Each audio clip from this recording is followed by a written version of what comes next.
Hi, welcome. This is a reflection on lesson 333 in A Course in Miracles, and it says, "Forgiveness ends the dream of conflict here." I'm going to pull up my browser. It's very bright. It says, "Forgiveness ends the dream of conflict here." Immediately, what struck out to me is the word here.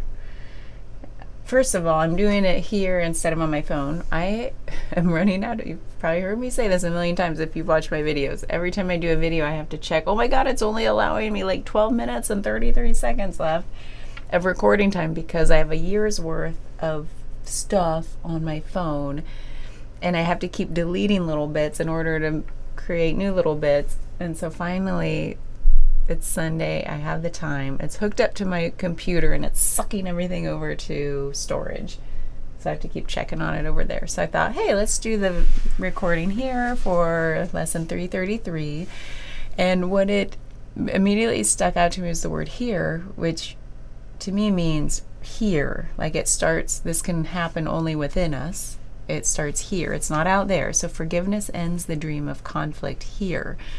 So the conflict is always within, isn't it? Because we don't see conflict out in the world unless we feel conflict within. I think that's a fundamental truth. So whenever I see conflict out in the world, it now triggers me to look inward. Like, well, wait a minute, what's really happening here? And so that word really stuck out to me. But anyway, I wanted to read one of the lines. So it says, conflict must be resolved. It cannot be evaded, set aside, denied, disguised, seen somewhere else, called by another name, or hidden by deceit of any kind, if it would be escaped. Laundry's ready to turn over. So that to me is huge. Conflict being all of those things. Like it can't, and you can't resolve conflict by doing any of those things, setting it aside, disguising it, seeing it somewhere else. Like, oh, it's out there, it's not in here, so therefore, I don't have to deal with it. Called by another name. Sometimes we dress it up in something, tell a story about why I feel the way I feel. Oh, it's okay, it came from, it's the reason it's here is this. Yeah, there's some value in recognizing like where it comes from, like calling it something else. But it doesn't last. It's not resolving the conflict. And I think of dissolving too. So how to dissolve something is to release its hold, its binding quality. When things are bound up, to dissolve them means everything's loosened and can kind of now like when you dissolve something, it merges back into oneness with the solution. Well, it becomes a solution. Oh, that's an interesting word, because there's a solute and a solvent, and together they are a solution, right? Is that right, scientists out there? So anyway, I think the other day I was watching something where there was like a ribbon cutting and this woman was holding scissors. And the ribbon, this beautiful ribbon, it was just one, I couldn't tell where it started and where it ended. It was in a TV show. And she comes in to do a ribbon cutting and cuts it. And immediately I felt like, oh my God, she just created separation in that moment. And now I can see at least now a start and an end to the ribbon. It's now in pieces, where before it was just one long stream and it kind of went off the screen in both directions where I couldn't tell where it started and where it ended. And I thought about the way like we are doing that all the time, and this lesson talks about it. We can't resolve conflict by creating more separation, by creating more beginnings and endings and start and stops and us versus them and black versus white and all the dualities. If you think about all the ways there's opposites, where with no conflict, meaning no separation, no divide, there's just oneness. None of that other stuff even exists. So you can't create oneness by adding more denial, separation, storytelling about a thing, Even using words, what we're doing here, even using words creates more this versus that in the mind. And I think about the way things are only useful until they're no longer useful. So like using words will get us so far because they're pointers, and at some point we have to become silent and feel our way through the rest. So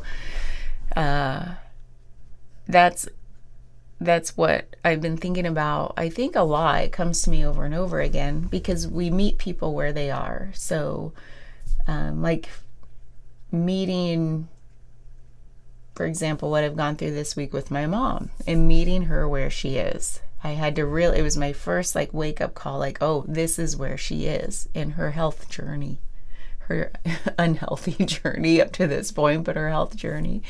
And it's not one of like only addressing the body.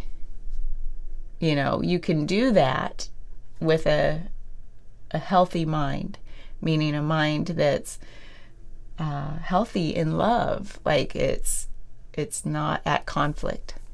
And so we, stabilize the body, but before we can even talk about habits and behaviors and coming more into a state of health, for the body, it was like, where are we with our mind? Where are we with feeling, emotion? Where are we with like the full picture of health? And that the cohesion, the oneness of how all those things work together. When I looked inside, when my wake up call was like, there's separation, there's division, there's conflict in everywhere I looked.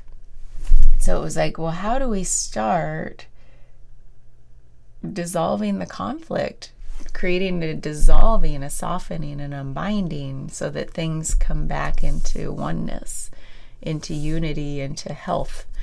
And so that's been on my mind a lot lately, even before the health stuff with my mother. But like, to me, what's our starting point?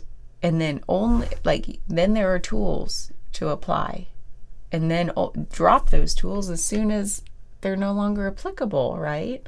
So, and then where are we now?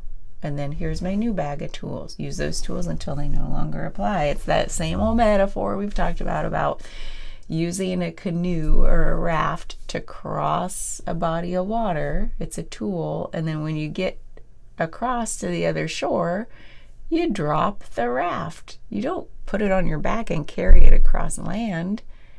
You need tennis shoes across land. You need hiking pants and hiking poles, whatever. So anyway, those things all came to me in this, because when we apply more effort, more effort than is required, there's separation. It creates more conflict, divide. And we may think we're like, but we're doing the good work. We have the right intentions. That may be so, but we may be creating more conflict.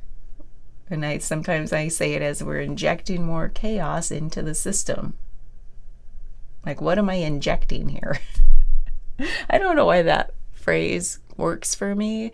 Like thinking of different words, back to tools, I guess. Like, these words are no longer useful, so let me think of different words to get at what's going on, at least for me. Yeah.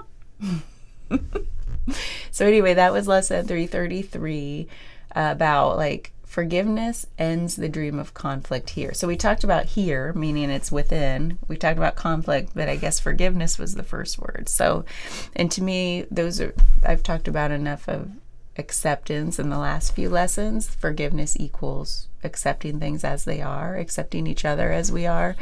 And so that's what truly is acceptance. And I think for me, that was when I say wake up call, it was like, oh, I'm now confronted with a new reality of this situation. My old reality was no longer useful.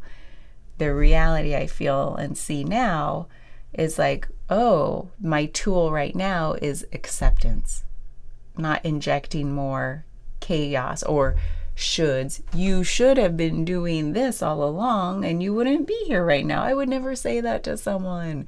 But that could have been the tool I was using to say, look, let's look back in time and see all the wrong things we did to get to this moment. That's just shaming, isn't it? It's not a useful tool. That person can come to their own conclusion. It's not a tool I should be using. The tool I should be using is acceptance, or what this book calls forgiveness. I should be using, okay, here's where we are. Where do we go from here? That person can then look back at their own life and say, this is how I got there. That's not for me to do. That to me would be a tool that injects more chaos, which to them would be shaming, blaming, making them feel bad, even though that's not my intention. It's just not a useful tool because that tends to be the result of using that tool. The tool I can use now is acceptance. Here's where we are. What do we do? What do you want to do? And how can I help you do that? So that's been the role I've been playing this last week, finding the right tools through love, which is acceptance. And it's been a game changer. So it's like one of those things you always know to be true. And then once you get to use it, you're like, oh yeah, it's really true. So forgiveness ends the dream of conflict here. Those words are so jam-packed with so much juicy stuff. Forgiveness ends the dream being the illusion of conflict. So that's yet another gate. At some point we would realize all of this is an illusion. There truly is no conflict. It's all in the mind, and the mind is made of illusions. It's not the stuff of stuff. It's the stuff of nothingness. It's our inner chaos engine. Like, you look at it and you're like, it's not made of anything. It's false. If I become quiet, it fades away, and therefore, was it ever really true? So each word in this lesson is just jam-packed of just goodness. So anyway, that's it. Thank you. Bye.